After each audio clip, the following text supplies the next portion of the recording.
Hello friends, मी आहे प्राजक्ता आणि आपण पाहतात प्राजक्ताज किचन. आजचा व्हिडिओ हा खास आपल्या टिप्ससाठी, कारण रोजच्या वापरातल्या पदार्थांमधली भेसळ जर आपल्याला ओळखता नाही आली तर ती खूप धोकादायक ठरू शकते आणि ही ओळखणे आजची खास गरज आहे. यासाठी मी आजच्या व्हिडिओमध्ये काही खाद्यपदार्थातील किंवा असेच रेग्युलर वापरामधल्या पदार्थातील भेसळ कशी ओळखायची याबाबत टिप्स देणार आहे. तर त्यासाठी हा व्हिडिओ पूर्ण पहा.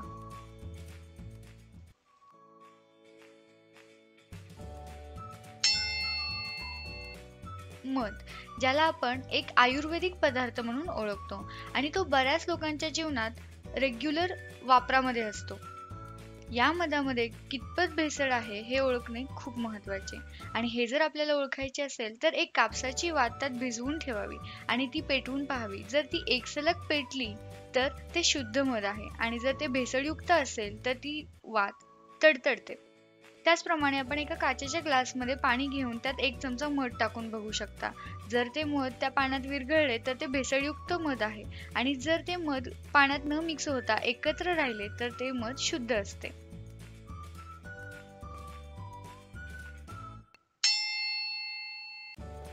दूध, ज्याला आपण पूर्णान्न असे म्हणून ओळखतो.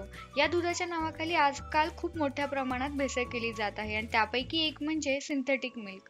आणि हे जर आपल्याला ओळखायचं असेल तर त्या दुधाची चव थोडीशी वाईट म्हणजेच कडवट लागते आणि ते दूध उकळताना थोडासा फिकट पिवळा कलर येतो.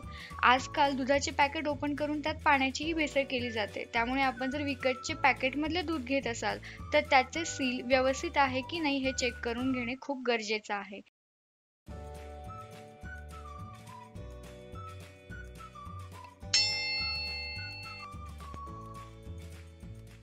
लाल तिखट, जे आपल्या रोजच्या जेवणाला चव आणि रंग दोन्ही आणण्याचे काम करते आणि रोज स्वयंपाकघरात वापरले जाणारे हे लाल तिखट कितपत भेसळयुक्त आहे हे चेक करणे खूप गरजेचे आहे. कारण आजकाल लाल तिखटमध्ये विटेचा चुरा किंवा कलर हा मिक्स केला जातोच आणि जर ही भेसळ आपल्याला ओळखायची असेल तर 1 चमचाभर लाल तिखट एका ग्लासभर पाण्यात एकत्र आणि ते पाणी जर रंगीत झाले तर त्यात भेसळ आहे हे नक्की.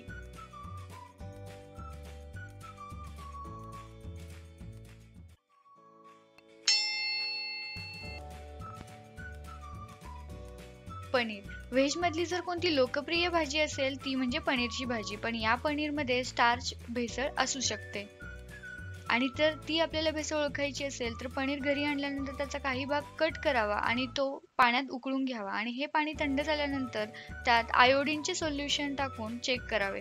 जर कलर त्याचा निळा झाला तर हे पनीर भेसळयुक्त आहे.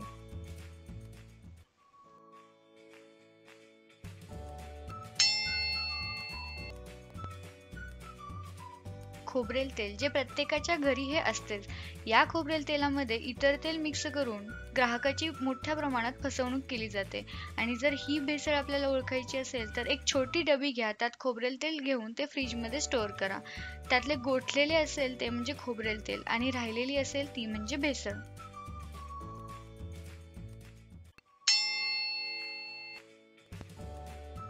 धने पावडर, जेवणाची चव वाढवण्याचं कोणी काम करत असेल ती म्हणजे धने पावडर. पण यामध्ये लाकडाचा भुसा मिक्स असू शकतो. आपल्याला हे चेक करायचं असेल तर थोड्याशा पाण्यात ती धने पावडर शिंपडा. काही भेसळ असेल तर ती पाण्याच्या वर तरंगेल आणि आपली शंका नक्की निरसन होईल.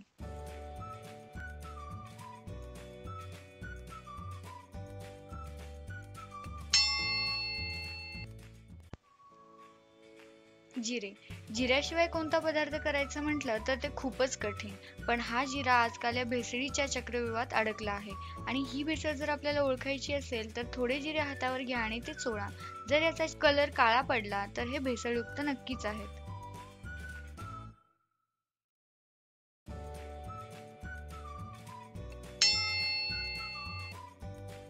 काळी मिरी, मिरचीची उणीव भरून काढणारी ही काळी मिरी, याला खूप चकाकी असते जर ती भेसळयुक्त असेल तर. आणि या मिरीला थोडासा रॉकेल सारखा वास असतो आणि जर त्यात पपईच्या बिया मिक्स केलेल्या असतील तर त्या तोंडात टाकल्यावर थोड्याशा जिळबट लागतात.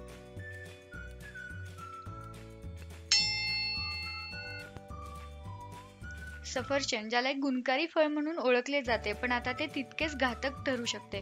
कारण हे सफरचंद जास्त काळ टिकावे, चकचकीत दिसावे, टवटवीत दिसावे म्हणून याला एक मेणाचा पॉलिश लावला जातो. हा जर आपल्याला ओळखायचा असेल तर एक स्वच्छ ब्लेड घ्या किंवा पातळ धारेची सुरी घ्या. ती हलकी त्या फळावरून फिरवा. जर काही पांढरा पदार्थ त्या सुरीवर किंवा ब्लेडवर आला तर ते काही नसून मेण आहे. हे जर आपल्याला काढायचे असेल तर आपण गरम पाणी त्या फळावर ओतू शकता. पण यामुळे मेणाची काहीच मात्रा कमी होते, पूर्ण मात्रा कमी होत नाही. आणि याला औषध म्हणजे आपण सफरचंदाची साल काढून ते सफरचंद खावे.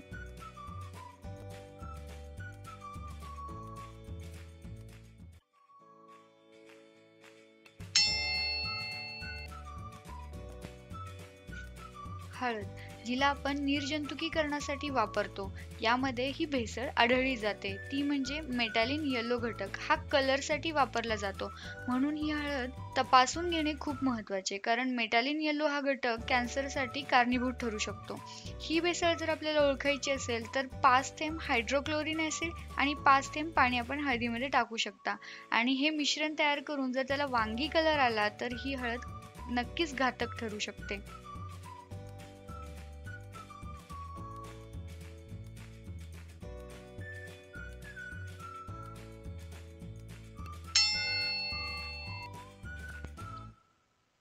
हळकुंड, आजकाल जी भेसळयुक्त हळद मिळते ती टाळावी म्हणून लोक हळकुंड आणून त्याची पावडर तयार करतात. पण ही हळकुंडही तपासून घेणं गरजेचं आहे, कारण यावरचे जे पॉलिश आहे तेही घातक ठरू शकते.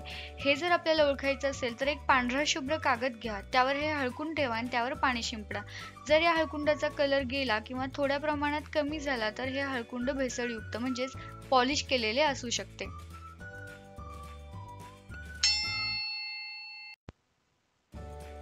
दालचिनी, जी नसेल तर कोणताही मसाला हा फिकाच. आणि यातील नक्कल जर आपल्याला ओळखायची असेल तर दालचिनी हातात घ्या आणि ती थोडीशी रगडा, कारण दालचिनीचा कलर हा स्ट्रॉंग असतो. जर आपल्याला हाताला कलर लागला तर ती ओरिजिनल आहे आणि जर तो कलर नाही लागला तर ती डुप्लिकेट असू शकते.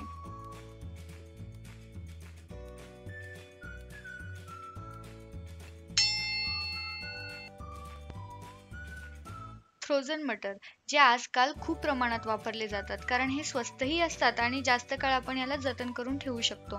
पण यामध्ये मेलाकाइट ग्रीन या घटकाचा समावेश असू शकतो आणि जे पोटविकारासाठी कारणीभूत आहे.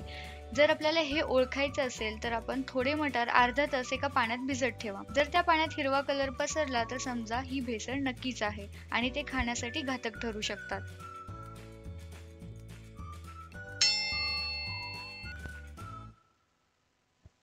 चहा पावडर, जी आपल्या दैनंदिन जीवनात यूज केलीच जाते आणि आपली दिवसाची सुरुवातच चहाने होते. यामध्ये भेसळ असते ती म्हणजे वापरलेली चहा पावडर पुन्हा पुन्हा मिक्स केली जाणे. आणि ही जर आपल्याला ओळखायची असेल तर थंड पाण्यात ही चहा पावडर थोडा वेळ भिजवून ठेवावी. जर चहा पावडर आपला कलर सोडत असेल आणि ती पांढरट पडत असेल तर ही भेसळ ओळखावी.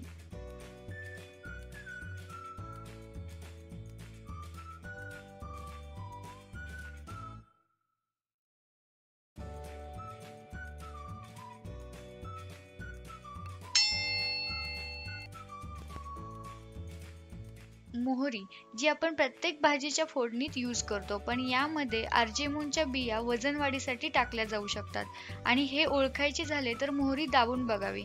जर त्यातून पिवळी डाळ बाहेर आली तर ती ओरिजिनल मोहरी आणि ती जर पांढरी डाळ बाहेर आली तर त्या आर्जेमोनच्या बिया असू शकतात.